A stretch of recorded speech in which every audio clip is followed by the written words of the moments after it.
Someone once said, "Love shortens time, charms the hours." And for the duration of this webcast, I have stemmed the flow of the river of time. Hello once again, I'm Don Jackson, slightly out of time with the heartbeat of the internet.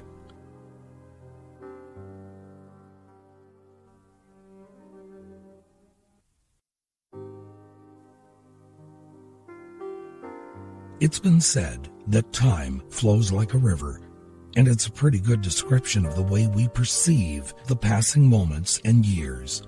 As I've said in the past, there is very little we can do to change its course, to keep time from running out, like the sands in an hourglass. And so in that case, time is our greatest foe. There are no sandbars in the river of time to slow our lives down. We must make our peace with time. There are very few of us who would, given the chance and the time to contemplate the truth about immortality, opt for a life to last forever. I'm reminded of Anne Rice's Moody Immortals, who discovered that eternity was not what they thought it would be. If only we could somehow find a way to slow its progress. And that's where this program comes into play. In a classic novel back at the early part of this past century, one author wrote of a fictional valley where time could be controlled. Not beaten or stopped, but controlled. In this place, you would stay as you are, but in the outside world, your friends and family would age at a normal rate. And if you left that sheltered valley to return to the outside world, you'd age and catch up to the world you left behind. Depending on how you feel about the kind of world we live in and have had a hand in creating, maybe that's not such a bad thing. Lost Horizon could have been written at the beginning of this new century. The arguments presented just as relevant as they were in 1933. The case for staying at a place like the Valley of the Blue Moon and Shangri-La and letting time pass in the world outside their borders is just as compelling today. So, is a place like Shangri-La only a myth? We've mapped just about every inch of this planet using sophisticated satellite imaging technologies. If there was a place that was slightly out of time, we would have found the anomaly by now. But in the Valley of the Blue Moon, where James Hilton's Shangri-La existed, there was a price to pay for long life. In the classic 1933 novel, Hilton writes, and I quote, "Conway had learned that during his first 5 years, he would live a normal life without any special regimen.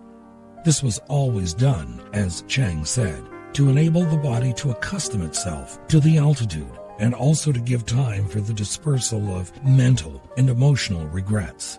Conway remarked with a smile, "I suppose you're certain that no human affection can outlast a 5-year absence." It can, undoubtedly, but only as a fragrance whose melancholy we may enjoy. End quote.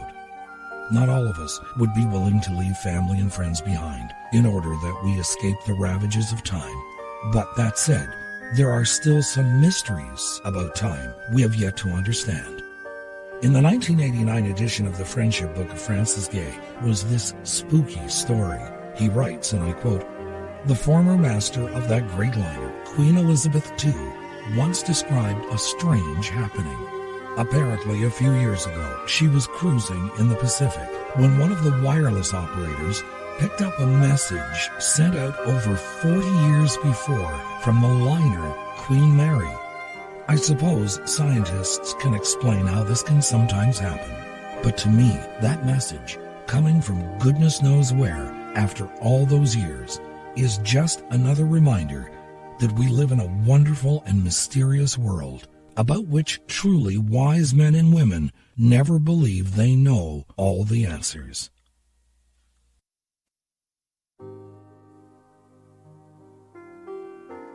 There have been many legends that speak of being outside of time for a while. In the Oxford Companion to Fairy Tales, a story is told of the monk who followed a bird for 300 years and returned to a strange world. There are a few variations of this myth that have been told over the years. You'll remember the dwarves in Tolkien's Lord of the Rings. I think this next character met a few of them, and not on Middle-earth, but right here on this earth. In Merriam-Webster's Encyclopedia of Literature was this about Rip Van Winkle, a short story by Washington Irving based on a German folktale.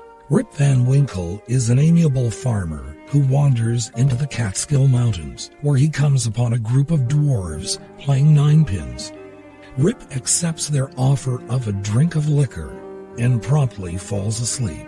When he awakens 20 years later, he is an old man with a long white beard. The dwarves are nowhere in sight. Rip goes into town and finds that everything has changed. His wife is dead, his children are grown, and George Washington's portrait hangs in place of George III's.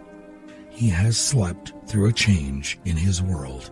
And as this writer goes on to say, the old man entertains the townspeople with tales of the old days and of his encounter with the little men in the Catskill Mountains. End quote. We would probably prefer just a few moments lost in time. Just don't sleep too long, lest you wake to find a world you no longer recognize. Francis Gay, in the 1979 edition of his friendship book, wrote about another person who passed a great deal of time in the time that it took to listen to a bird sing. He writes, Nansen, the famous explorer, told the legend of a monk who had wandered into the fields above which a lark was singing. The monk had never heard a lark before, and he stood there entranced until the bird and its song had become part of the heavens. When he went back to the monastery, he was met by a strange doorkeeper. Other monks appeared, and they were all strangers to him. He told them he was Father Anselm, but that was no help. Finally, they looked through the books of the monastery. They revealed that there had been a Father Anselm there 100 or more years before. Time had been blotted out while he stood listening to the lark. It's a beautiful legend, and as Francis Gay goes on to write, think of it the next time you hear a lark sing, end quote. Japanese writer Matsuo Basho wrote, Skylark sings all day, and day not long enough.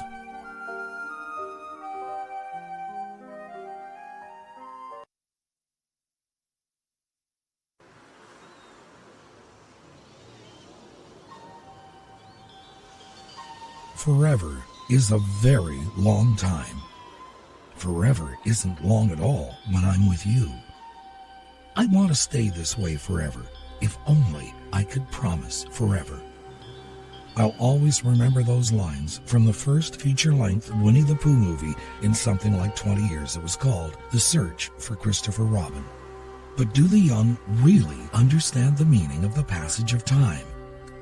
Logan Pearsall Smith said, Youth is the time for the adventures of the body, but age for the triumphs of the mind. Our memories allow us to relive special moments in time. And I loved you, Anna. Don't think I ever forgot that time we went walking in Holguin, even if it was a long, long time ago.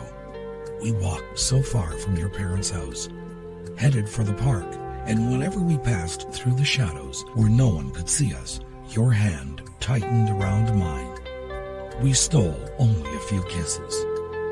I never saw you after that, but don't you ever think that memory has left me. Memory of youth and loveliness. How often I wondered the way things might have been between you and me. An excerpt from the writing of Oscar Huelos. George Buttrick said, we live on a moving line between past and future. That line is our lifeline.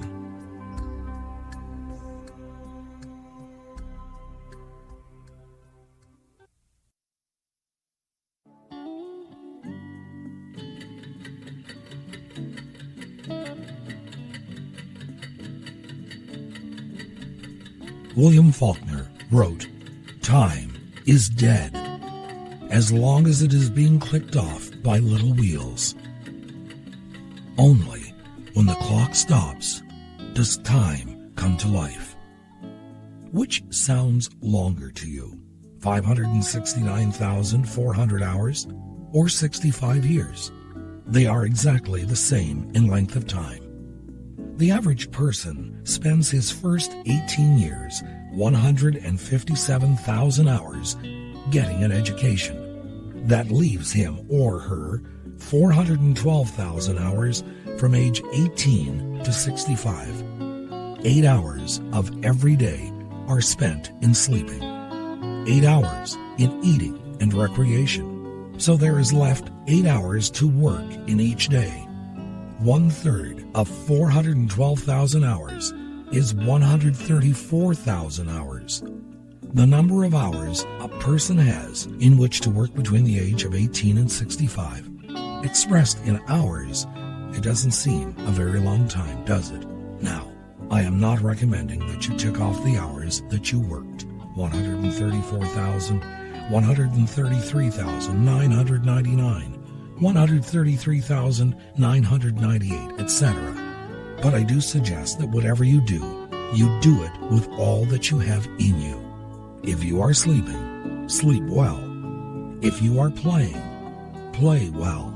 If you are working, give the best that is in you, remembering that in the last analysis, the real satisfactions in life come not from money and things, but from the realization of a job well done. Therein lies the difference between the journeyman worker and a real craftsman." End quote. Remember, this was written a long time ago. If it was to be rewritten today, it would be for men and women.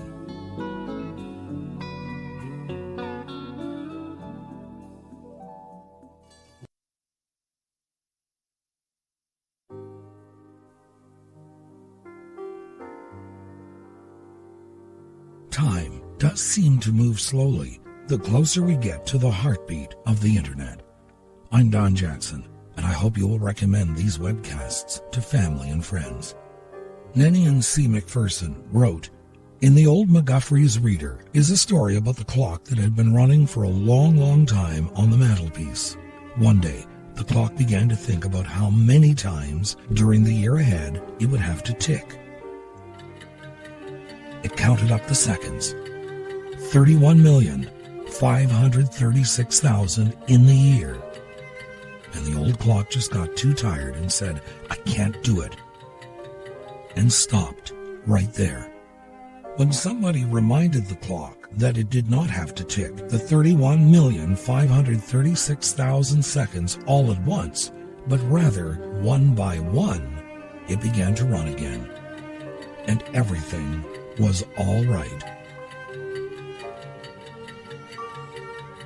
Quiet minds cannot be perplexed or frightened, but go on in misfortune at their own private pace, like the ticking of a clock during a thunderstorm.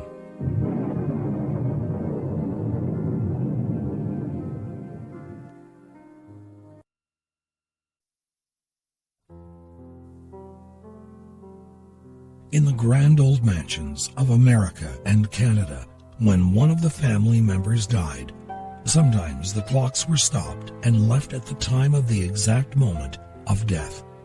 This is called Grandfather's Clock by Henry Clay Work. My grandfather's clock was too large for the shelf, so it stood 90 years on the floor.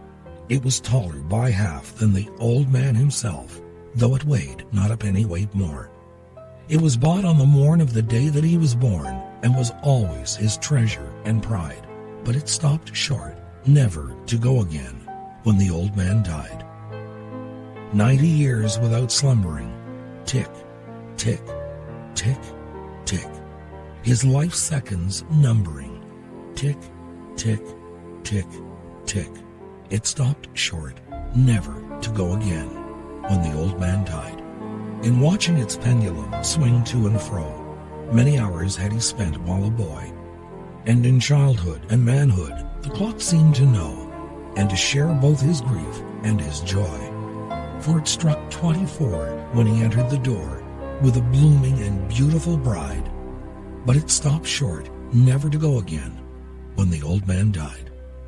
My grandfather said of those he could hire, not a servant so faithful he found, for it wasted no time and had but one desire at the close of each week to be wound. And it kept in its place, not a frown upon its face, and its hands never hung by its side. But it stopped short, never to go again, when the old man died.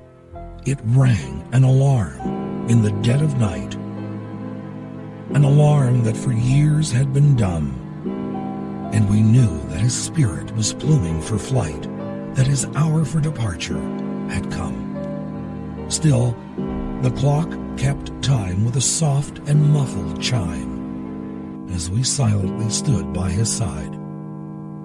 But it stopped short, never to go again, when the old man died. Author Richard Bach said, "When we come to the last moment of this lifetime, and we look back across it, the only thing that's going to matter is what was the quality of our love."